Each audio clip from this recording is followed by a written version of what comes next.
Humans of the cardboard, welcome back to Just Nuts, guys. Wanted to make a follow-up video to last night's video covering the new Memento archetype. It's a very interesting archetype, but here's the thing. Your boy flubbed up a little bit. I made the video really late at night. I was very tired when I made the video. I think the biggest explanation for that, or to make sense of that, is I woke up this morning and I thought about the Memento archetype and I could not remember a single card. So that kind of told me everything I needed to know, that I was not in the best frame of mind to make a video there. So I missed a couple things. But even that being said, I had a lot of people in the comment section saying that this archetype's way better than I gave it credit for. Don't agree with that. I actually still think my overall interpretation of the archetype wasn't too far off. But listen, the whole point of the channel is to not only bring you news in a timely manner, in a timely fashion, so that it gets to you, it's news, it's fresh, but also to be accurate. And so I'm going to be better on that front. I'm going to do a better job at making sure I'm making a video when I'm in a good frame of mind and ready to interpret the cards in a better way. There were notes at the bottom of some of these cards saying what the classic Yu-Gi-Oh card they were referring to was, and I didn't even catch those. But that's on me. So I'm going to be better. But as for this archetype and where it goes, Memento, very interesting archetype. It seems to me, my overall impression for this archetype is it is a little bit too, based around having the boss monster on the field. It feels like if you don't get the boss monster out, the deck sucks ass, to be honest. It's one of those decks. It's going to be a very centralized deck. Now, maybe they'll get easier tools to get it out, but as of right now, not super easy. It feels like you're going to have lines that kind of like have to get to him,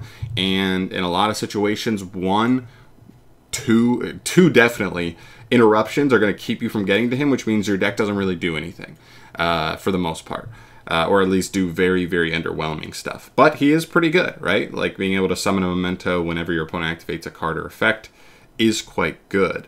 Especially since this isn't even once per turn. So he himself is good, but you got to get to him. So you got to keep that in mind. All right, moving on to some of the other cards, like the Horn Dragon. This is Tri-Horn Dragon, by the way. I missed that. That's my fault. It's an interesting card, but it's so based on destruction. You like have to destroy stuff. It does take a little bit of setup, but it's not terrible. It's actually a decently easy big boy extender, but then you have to have a way to destroy a card aside from him. So keep that in mind. He's fine.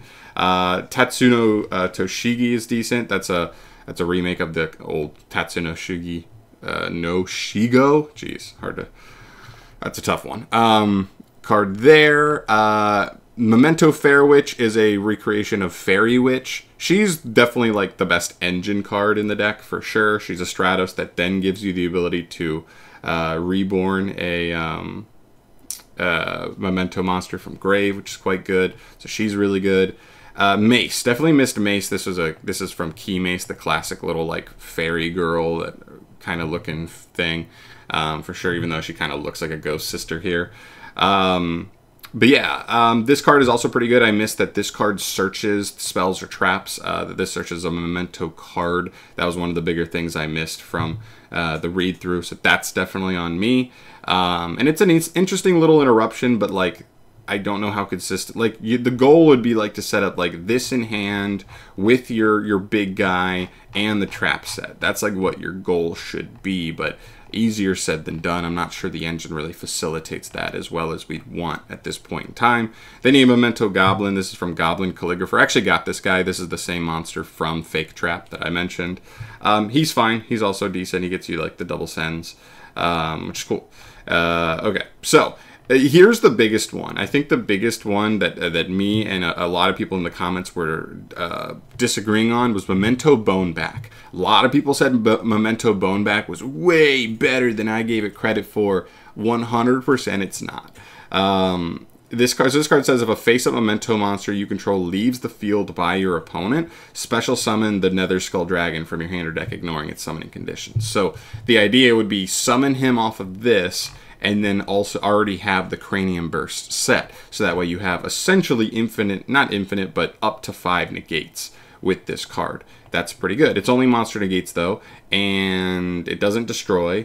and he loses attack every time. So it's kind of like Appaloosa. If you can get 2 or 3 negates out of that card, then your Nether Skull Dragon's only going to be 2,000, and you can just walk over it in a lot of scenarios. Secondly, I feel like this card in and of itself is super flawed. The fact that this card needs your opponent to remove a monster from your field, and it has to be face up. So even if, you know, any deck, or if Book of Moon is good, or Book of Eclipse, whatever, setting something and then removing it does not trigger this card. And the other thing too is, like, decks are just so good and so flexible. If they know the matchup, you already showed them you're on Memento, essentially, and they know what the deck does, you just make a negate. You make a negate and then remove a monster, and when they activate this, you just negate it. And then it doesn't matter if they have the trap, it doesn't matter if they have anything else, because they're not getting another Skull Dragon. Like, playing into this feels like not that hard at all.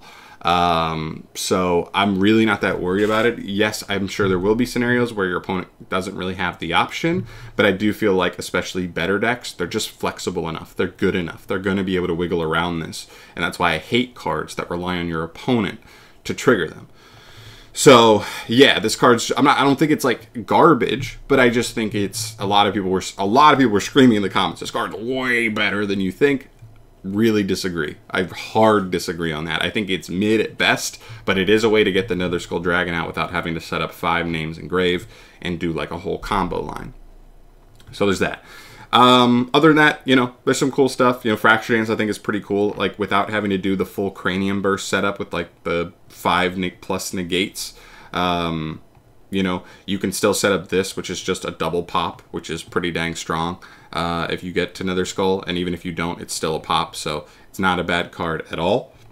And I think it's fine. I think it's in a decent place. I think we also have to look at, anytime we get one of these new archetypes, not only are we getting one more card here between your Seahorse and your Anwitch in here, there's going to be one more monster. That could definitely help. And then every time we get a new deck build pack, we get support in the next set and then support in the next set. So we saw what happened with Labyrinth. It was very okay out the gate. And then we got Lady Labyrinth, and then we got Big Welcome, and the deck's been tier 1 for a couple months now, right? So we'll see. Support is going to come.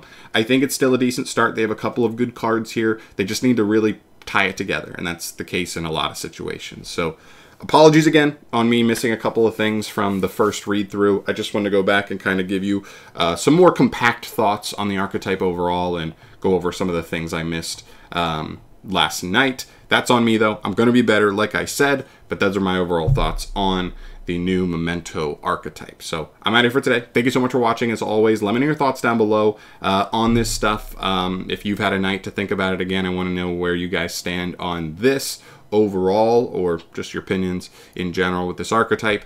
And yeah, hopefully more news tonight. Should probably have more Age of Overlord news come out later tonight, and I will bring that to you when it drops. See you in the next one. Peace.